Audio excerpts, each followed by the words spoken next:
Welcome back to Boundless Barbon. I'm Justin, and I guess it's official. I am now an ASMR creator. Thanks to you all for your support and all of your kind comments, and for making me smile with all the love that you've shared and welcoming me to this community. And all it took was showing Gibi just random things from around my place.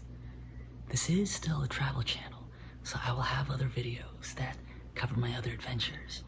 But the thing that I love most about doing this and making these videos is that I get to relive and share some of my favorite photos and memories from around the world with you all. And thank you for being here. So, tonight, I'm excited to go back to one of my favorite places in the world. One of the most romantic places in the world as well. It's in the country of Italy. And also it's home to one of the most lavish parties, full of mystery and masks.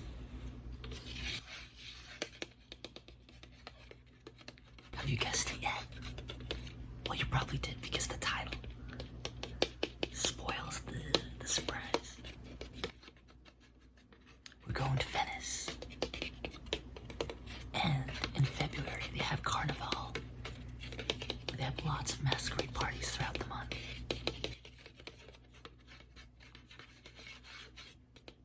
But this mask comes from an immersive theater piece in New York City called Sleep No More, where the audience wears these masks and walks around as the actors perform.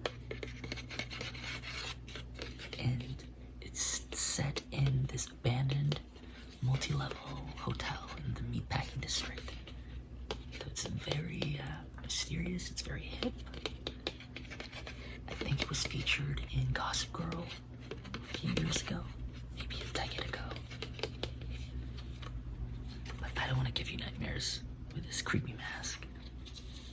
So I'll give Peter his little moment to shine.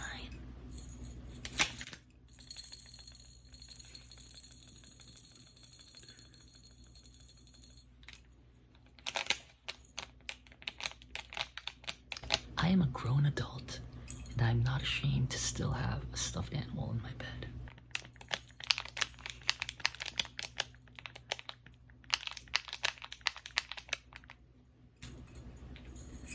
Alright, are you ready to travel again with me? So, let's go to the continent of Europe, to the country of Italy, to the city of Venice.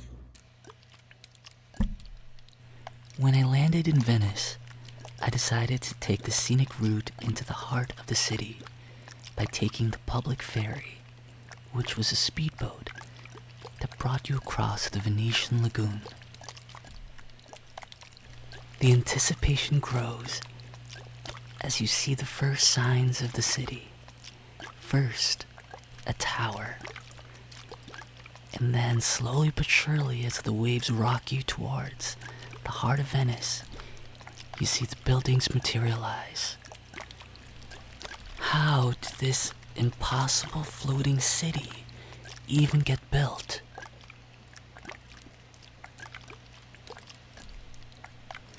When barbarian conquerors were ravaging Italy in the 5th century AD, refugees escaped the mainland into the islands of the Venetian Lagoon where fishermen lived. But as more refugees settled here, more space was needed. They had to find ways to strengthen the islands, drain them, enlarge them, while protecting the fragile environment. So they dug hundreds of canals and used wood pilings as foundations for their buildings. Thousands of wooden piles were pounded into the mud to create solid platforms for the foundations of their homes. Because the wood was underwater, they never rot. Instead, they petrified. Overall, 150 canals were built upon the 118 islands in the lagoon, which today make up the magical floating city of Venice. After stepping off the boat, My first order of business was to find my Airbnb, which was a 300-year-old building owned by a calligrapher. The street numbering system in Venice is notoriously confusing, so it was easier to get directions using landmarks as a guide. This visit to Italy was during the first summer when I started my travels, so I was still learning how to become a better traveler. I was solo with no set plans and only had a day and a half to explore Venice. So once I checked into the Airbnb, I was off to get lost in the magical streets. Summer is of course peak season for travel here, so large crowds were expected. But even with the narrow paths congested with fellow visitors, I was instantly overwhelmed with the charm and unique architecture of this floating city. One of my first of many pinch-me moments was standing by a canal, watching gondolas glide by as an accordion played a lively Italian tune.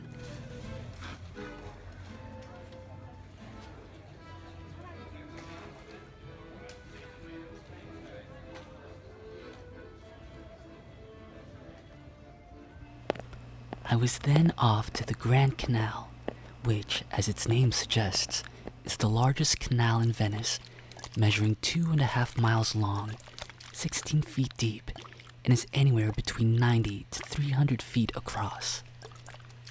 Only 4 bridges cross the Grand Canal, and the oldest and most famous one is Rialto Bridge, which is an engineering achievement of the Renaissance period. It was first built out of wood, but due to frequent collapses, it was replaced by marble in the 1500s and remains standing to this day.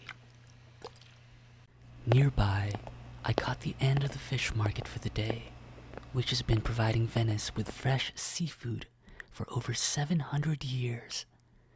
Birds were hovering around, trying to get a bite of the last pieces of fish, which reminded me that I needed my own lunch break.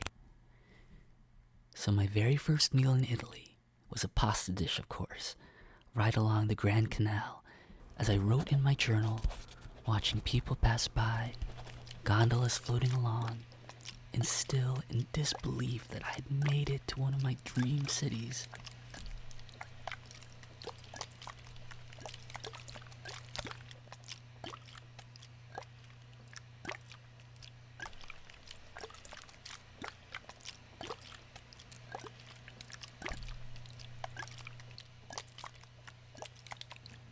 I felt like I was daydreaming the entire time I was in Venice.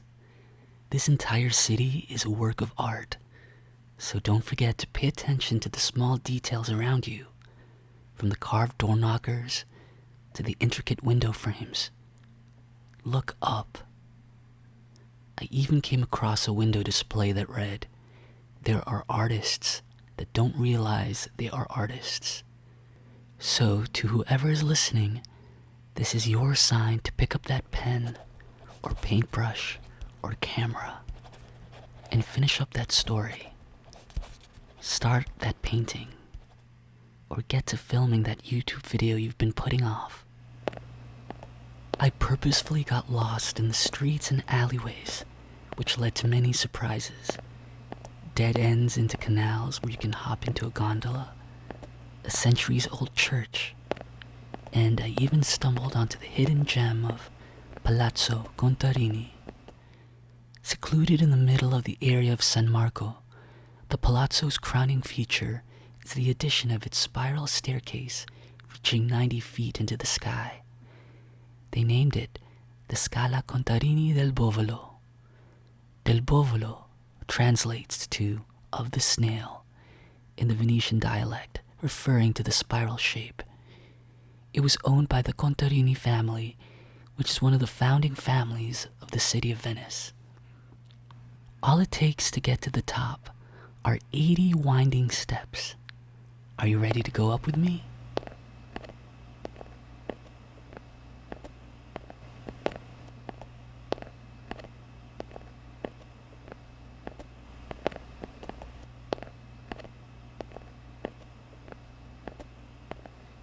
We've made it to the top. This was another one of those pinch-me moments when I was greeted by the stunning 360-degree view across Venice. Look at those buildings, the colors, and in the distance, the bell tower of St. Mark's Basilica rising prominently above the skyline. It was a warm summer day in the late afternoon. It was nearing sunset, and a warm breeze wrapped around me as I took a pause and pinched my arm to make sure I was actually there. The view took my breath away.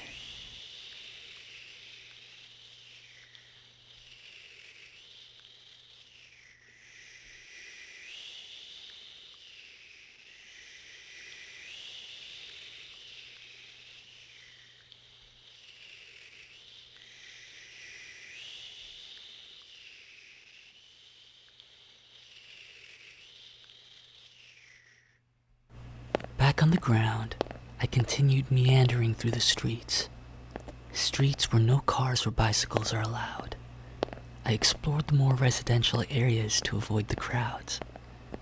Looking up, I found the laundry hanging above so charming and intimate, getting a glimpse into the lives of the local Venetians. I loved listening to the life all around me. Couples taking their nightly walk, chefs preparing dinner in their kitchens, and families gathering around their dinner tables, wrapping up a beautiful summer day in this floating city. The following morning, I woke up early to explore the empty streets at sunrise as Venice began its day. I walked down endless cobblestone streets and went through empty courtyards overgrown with greenery, before meeting at a designated square to begin a walking tour. It's always helpful to have a knowledgeable guide point out places you wouldn't otherwise know, like Marco Polo's house, or the stunning hospital that was once one of the great schools of Venice, the Scala Grande di San Marco. We also explored the highlights of St. Mark's Square, starting at St. Mark's Basilica. St. Mark became the patron saint of Venice when in 828, merchants supposedly stole his body from Alexandria in Egypt. Relying on the Muslims' disdain for pork, the Venetian merchants pickled St. Mark's body in a mix of pork and cabbage leaves, packing it into a wicker basket and declaring it at customs. St. Mark is represented by an image of a winged lion, which became the symbol of Venice that you can see in their flag and various sculptures around the city. Photos weren't allowed inside the basilica, but here's a glimpse of the stunning golden mosaics on the ceiling, which were crafted from hand-blown Murano glass and gold leaf. Other highlights in the square include Venice's tallest structure and one of the city's most recognizable symbols, Campanile di San Marco, which is the bell tower of the basilica. The original structure collapsed in 1902, but was rebuilt within a decade. There's also the clock tower built in the 1500s, made to be visible from the water, to display the wealth and glory of Venice. It's topped by 2 bronze figures who strike the bell hourly. Finally, one of the main highlights of Venice is the Doge's Palace, originally built in 1340 and rebuilt and refurbished throughout the centuries. This was the residence of the Doge. No, not a Shiba Inu puppy, but the supreme ruler of Venice. It also housed the political bodies of the state. Its structure is a prime example of Venetian Gothic architecture. Inside, the walls are made of stucco, and the ceilings feature ornate gilded works of art that reflect the majesty of the Venetian Empire, whose peak wealth was in the 14th century. Of all the glorious masterpieces inside the palace, it was a window that truly took my breath away. The afternoon light shone through the circular Murano glass framed within a Gothic arch. The light cast an ethereal shadow pattern on the golden drapes as a warm breeze from the Adriatic Sea floated through. When you visit the Doge's Palace, you can't miss crossing one of the most famous bridges in all of Venice. On one side, a palace, The other, a prison. The name Bridge of Sighs comes from legends that speak about the sound prisoners would make after being sentenced for their crimes in the palace. And then they would be taken over the bridge where they would get one last glimpse of the beauty of Venice.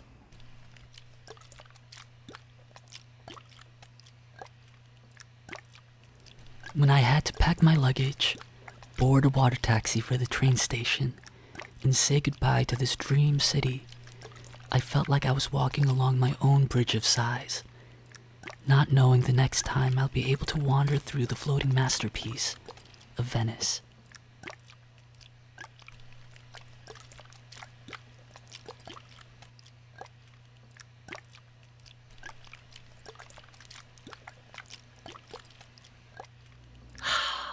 Reliving those photos makes me want to visit Venice as soon as possible.